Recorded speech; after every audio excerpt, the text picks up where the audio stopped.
Right, first job we're going to do today is we have to sort out some of these calves. Our house is full again. It's full for the third time now. We had a big clear out here a couple of days ago, bull calves. I'll talk to you about them in a second. But we had a big clearance out here, bull calves, which was great. It left us room again to put in more calves because they're dropping like flies at the minute. And we have 4 there that's going to calve within the next 24, 48 hours. Last night, these 2 that are in together, I just hadn't a chance to separate them yet, were born last night.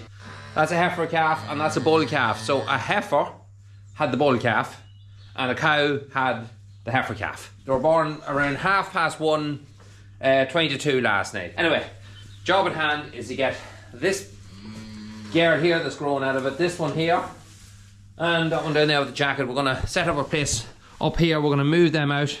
We're going to leave a little bit of room for the day. I don't want to move too many calves just yet.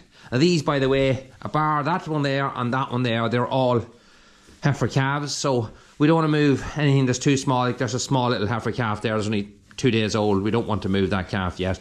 But the other ones are a little bit hardier. We're going to stick jackets on and get them out of here. These are new tags. So first time using them the year. This little thing here is more or less like what you see in a supermarket on clothes, like a little electronic tag, which basically means, in the long run I guess, you can use a magic wand, if you want to call it, a little bar to swipe it. Vets and stuff can use them.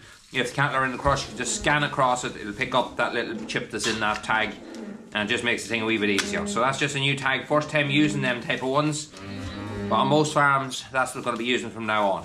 So there's also another style of tag here, which is this one that has the white. That is a sample tag, so we're going to remove that one first. So what we do with that is that's going to be testing for a disease called BVD, a bovine viral disease. And when we take that little sample, we're going to put it into a little capsule you'll see now in a second. And that gets sent off. Our milkman does take it, it's sent off to the laboratory and tested, and we'll have the results in a couple of days. That's it. So now our sample is in here, and then we get this little bye here. Push them up into that. That's it, ready to be sent off. Done. Right, so that's the mall tag. That one there didn't even bother getting up. She's still shaking her head. First one we done, didn't like it at all. The rest of them didn't seem to mind. There's my little bag of samples I'm going to leave at the milk tank. I'm going to go down there and register these calves, have a cup of coffee, and then we're going to get on to the next little bit of work.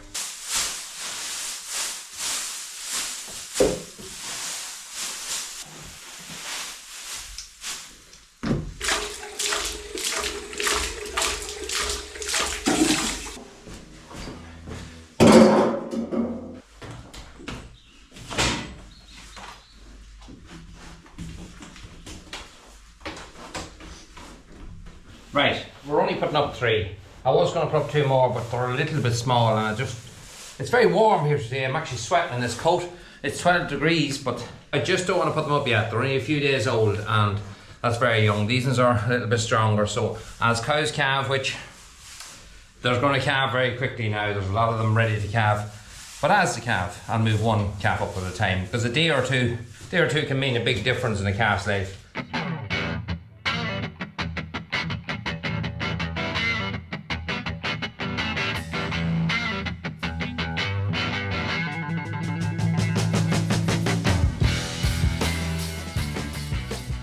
Right, just between jobs, my calving pen has been well used now, so I have to give it a bit of a clean out there. And I do put sawdust down. A lot of people ask what you bed the calving pen with. I use sawdust. Look, use whatever keeps it dry. Last year, straw was very hard to get a hold of. I had trouble getting a hold of it anyway, and that encouraged me to start using more sawdust to save on it.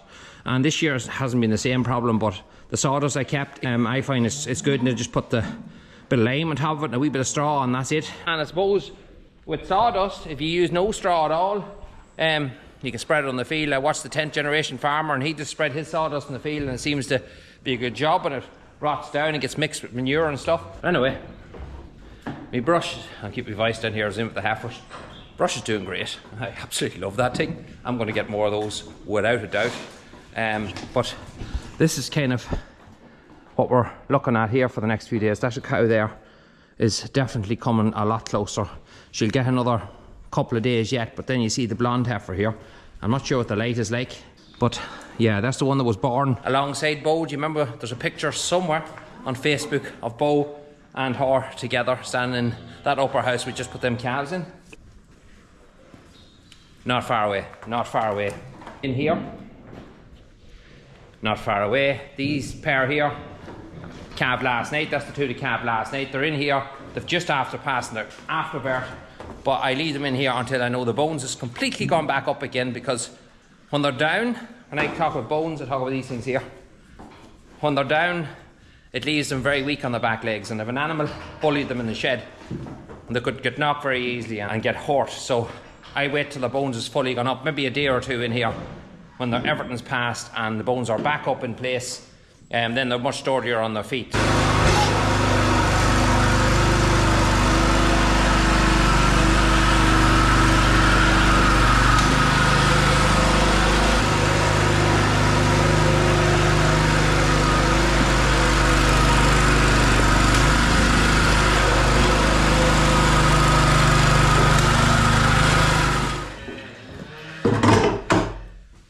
These guys are all busted, perished and busted, so yeah, they all need to be replaced. So we're going to replace those. Another thing I'm not going to do now, but I will do, is raise this a little bit, probably up to about there, because it sits a little bit low. It's grand for calves that are young like this, but when they get a little bit bigger, I always had a tendency to think that it was a little bit on the low side.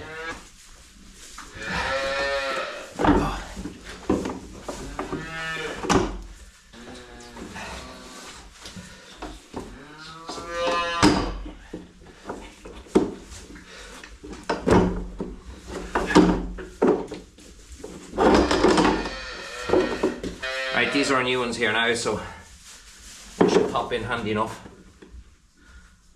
There they are.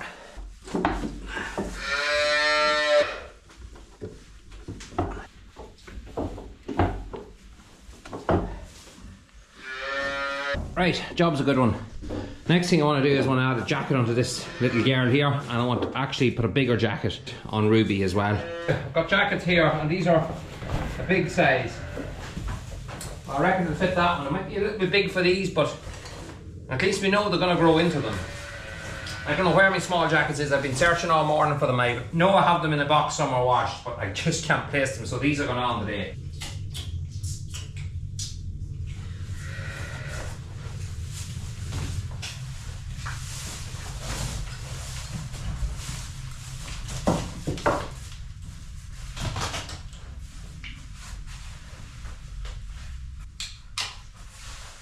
Right, so that's them all kitted out there now.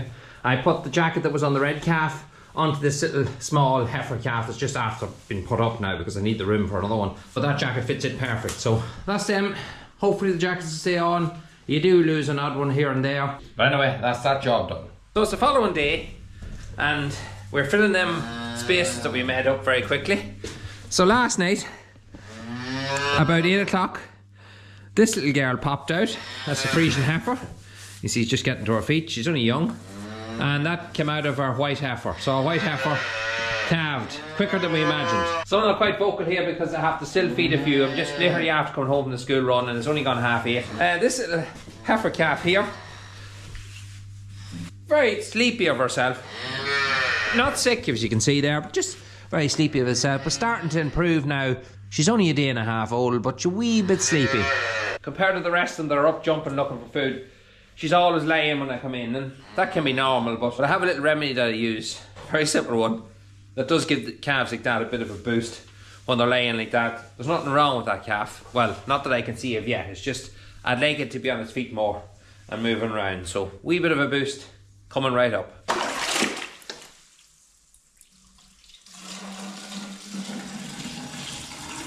And then the simple little thing that works so well is just a raw egg. 2 raw eggs, even better.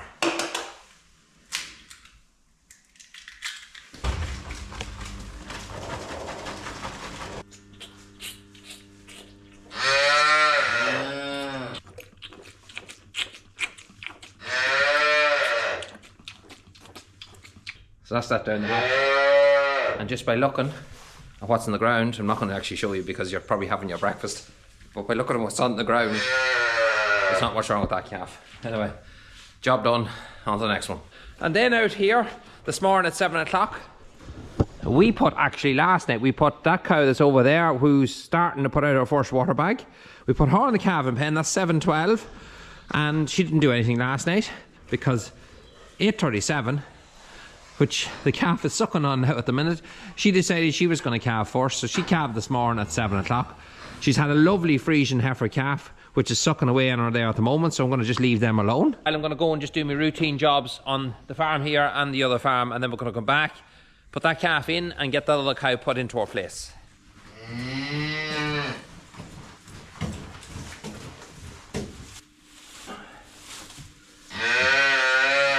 Just a wee bit of iodine for the navel.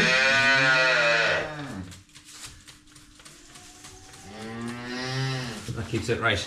Right, number 2. Come on. I'm going to just go to show you how quick they come out. I know it's their time. Come on, come on, come on, come on. Right. You can see with the tail up, she's not far away. She's under rear pressure now for the last few hours. So I'd say in the next 2 hours we'll have something, maybe even less. I think she's going to christen the calving pen just as she goes in. Yep.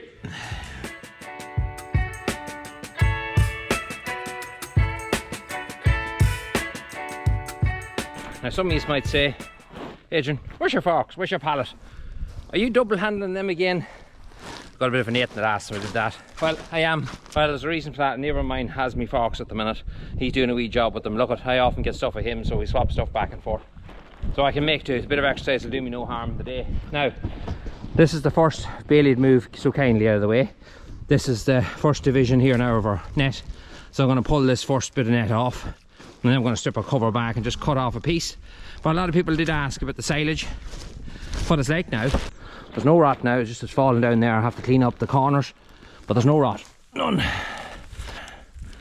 No, I'm grand with that. The other side isn't far off. There's a wee bit of here maybe. It's alright, a wee bit of mould on the very, very top, but that's nothing. You know, so spot on there.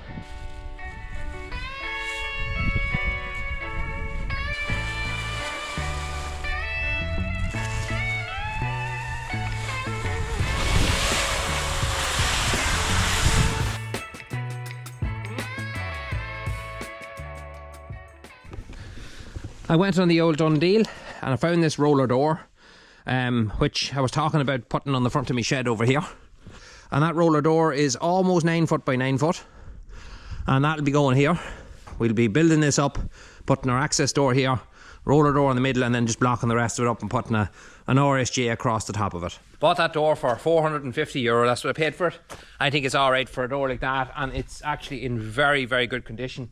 I've got keys and everything with it. It's a sprung door. There's a big spring in there that you tension up. It kind of acts similar to a roller blind you might have on your house. All the brackets and everything there with it. He was a fella that was just doing up a garage, converting it into a granny flat. All the doors I priced here were probably in around 1,200, 1,300 plus the VAT for the same thing basically as there. Some of them might have had electric, but I don't really need electric. And you can add electric to them if you want. You can get a kit to do that after if you want it. But for now, it's fine. I'm going to reinforce it. There'll be a few things I know to do on them doors to reinforce them that you can lock them better.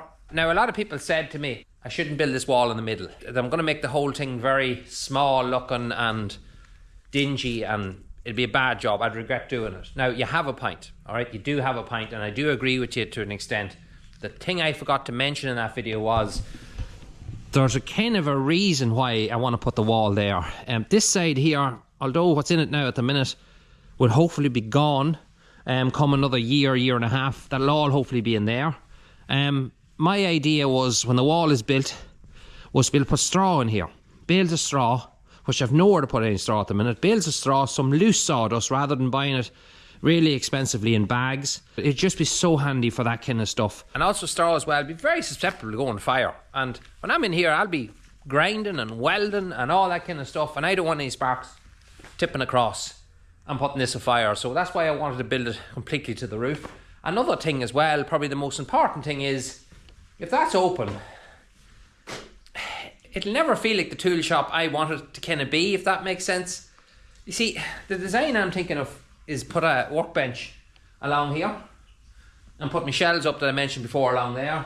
But on this side, I wanted to put up racks. Racks the whole way down the wall that you could hold lengths, just basically what you see there along the top. So you could put lengths of steel, lengths of wood, lengths of piping, all that kind of stuff, just sit on racks along this wall. And that was I was kind of thinking. It's a great place for storage, and also you can put tool chests up against it, sit the whole way down along the bottom of it, because you won't be fit to do it here at the bench. And then this will be storage shelves. So that's a kind of my idea. Hopefully it might make some sort of sense, but I just wanted a shed that was tool shop and tool shop only, and nothing getting creeped over too tight beside you, if you kind of get what I mean. Sparks fly over onto the machinery. If you ever had it happen to a window of a car, you'll see the rust coming on the window of the car. It's just to keep that completely separate. Whether it's sawdust, whether it's machinery that stays in it, that's the kind of my idea. Another thing that was mentioned is you can close this up completely as well. Close the whole front of it up is actually the most popular thing, and just leave no division wall in the middle. We are closing this up. This definitely has to be closed up. Whether we'll do it now, because I know the guy, he's in between jobs and he's going to try to do this on wet days. Well, if he's time to do it, we'll close it up. I'm just not sure on what we will do that. I'm thinking putting in a sliding door on this side.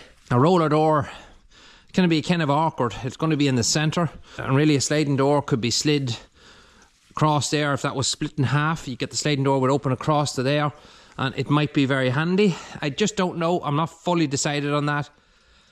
You can let me know what you think. As long as the thing is closed up, that's what I'll be happy with. No more strapping it down, or no more worrying about wind would be great, and no more rain going in on top of you, because today I wanted to work on the Ferguson. It's sitting behind you now, soaking, and it's as you can see, it's quite miserable at the minute. It's all foggy and everything is just soaking, and it would be lovely just to have a place in there, put on the blow heater, dry everything out, and just walk away. That's kind of what I'm hoping for anyway. Anyway guys, I'm going to leave it there for now. Just before I do leave, don't forget to check out our fundraiser. Our prize for the Tipsy Bin, the DeWalt twin kit with the 2 5-amp batteries, and the GoPro Hero 10 and accessory kit as well. Don't forget to go and check it out. All proceeds are going to Pieta House. It's for a good cause. Mental health is something that is a big problem in every country, not just this country, and in every occupation. And it's something hopefully, bit by bit, can improve with people just opening up and speaking to someone. Anyway guys, thanks for watching. We'll see you in the next one.